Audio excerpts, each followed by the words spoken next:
गुरु प्यारी सात संगत जी, बड़े प्यार से कहिए धन निरंकार जी। हे सतगुरु माता जी, आप सभी संतों पर सदैव अपनी कृपा बनाए रखें। इन्हें कभी किसी वस्तु की कोई कमी महसूस ना हो। संसार की सारी खुशियाँ इनकी झोलियों में डाल देना। इन्हें हमेशा सेवा सिमरन और सत्संग देते रहना। अपने चरणों से सदैव जोड़े रखना।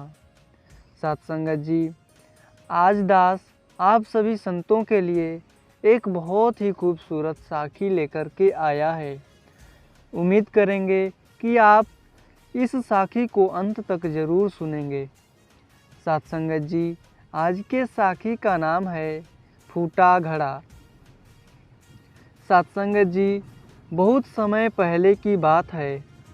किसी गांव में एक किसान रहता था। वह रोज़ भोर में उठकर दूर झरनों से स्वच्छ पानी लेने के लिए जाया करता था। इस काम के लिए वह अपने साथ 2 बड़े घड़े ले जाता था और साथ में उसे टांगने के लिए एक बांस भी ले जाता था, जिन्हें उस बांस में बांधकर अपने कंधे पर दोनों की तरफ लटका लेता था। उनमें से एक घड़ा कहीं से फूटा हुआ था और दूसरा घड़ा एकदम सही था। इस वजह से रोज़ घर पहुँचते पहुँचते किसान के पास केवल 1.5 घड़ा ही पानी बच पाता था। ऐसा 2 सालों से चल रहा था। सही घड़े को इस बात का घमंड था कि वह पूरा पानी घर पहुँचा देता है और उसके अंदर कोई भी कमी नहीं है। वहीं दूसरी तरफ फूटा हुआ घड़ा इस बात से शर्मिंदा रहता था कि वो आधा पानी ही घर तक पहुंचा पाता है और किसान की मेहनत भी बेकार चली जाती है। फूटा हुआ घड़ा यह सब सोचकर बहुत परेशान रहने लगा था और एक दिन उससे रहा नहीं गया। उसने किसान से कहा कि मैं खुद पर ही शर्मिंदा हूँ और आपसे क्षमा मांगना चाहता हूँ। किसान ने पूछा, क्यों? तुम किस बात से शर्मिंदा हो?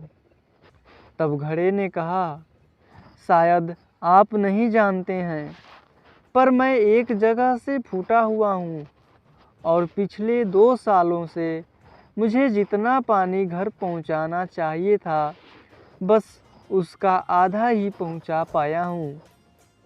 मेरे अंदर ये बहुत बड़ी कमी है और इस वजह से आपकी मेहनत बर्बाद होती रही है। फूटे घड़े ने दुखी होते हुए कहा। किसान को घड़े की बात को सुनकर थोड़ा दुख तो हुआ और वह बोला, कोई बात नहीं, मैं चाहता हूँ कि आज लौटते समय तुम रास्ते में पड़ने वाले सुंदर फूलों को देखना। घड़े ने बिल्कुल वैसा ही किया जैसा किसान कहा था। वह रास्ते भर सुंदर फूलों को देखता हुआ आया। ऐसा करने से उसकी उदासी कुछ दूर हुई, पर घर पहुँचते पहुँचते फिर उसके अंदर से आधा पानी गिर चुका था। वह फिर मायूस हो गया और किसान से क्षमा मांगने लगा। तब किसान बोला, शायद तुमने ध्यान नहीं दिया। पूरे रास्ते में जितने भी फूल थे, वो बस तुम्हारी तरफ ही थे। सही घड़े की तरफ एक भी फूल नहीं था। ऐसा इसीलिए क्योंकि मैं हमेशा से तुम्हारे अंदर की कमी को जानता था और मैंने उसका लाभ उठाया। मैंने तुम्हारे तरफ वाले रास्ते पर रंग बिरंगे फूलों के बीज बो दिए थे। तुम रोज़ थोड़ा थोड़ा करके उन्हें सींचा करते थे और पूरे रास्ते को इतना खूबसूरत बना दिया कि आज तुम्हारी वजह से ही मैं इन फूलों को भगवान को अर्पित कर पाता हूँ और अपना घर सुंदर बना पाता हूँ। तुम ही सोचो, अगर तुम जैसे हो वैसे नहीं होते तो भला क्या मैं ये सब कुछ कर पाता।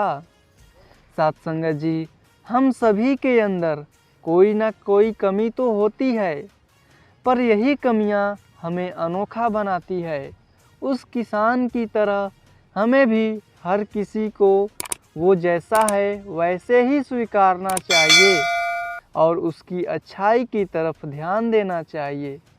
और जब हम ऐसा करेंगे तब फूटा हुआ घड़ा भी अच्छे घड़े से मूल्यवान हो जाएगा। और यही आज हमारे सद्गुरु हमें सिखा रहे हैं। तो साथ संगत जी, उम्मीद करते हैं कि आज की यह साखी आप सभी संतों को ज़रूर पसंद आई होगी। फिर मिलते हैं अगले साखी में। साथ संगत जी, बड़े प्यार से कहिए धन निरंकार जी।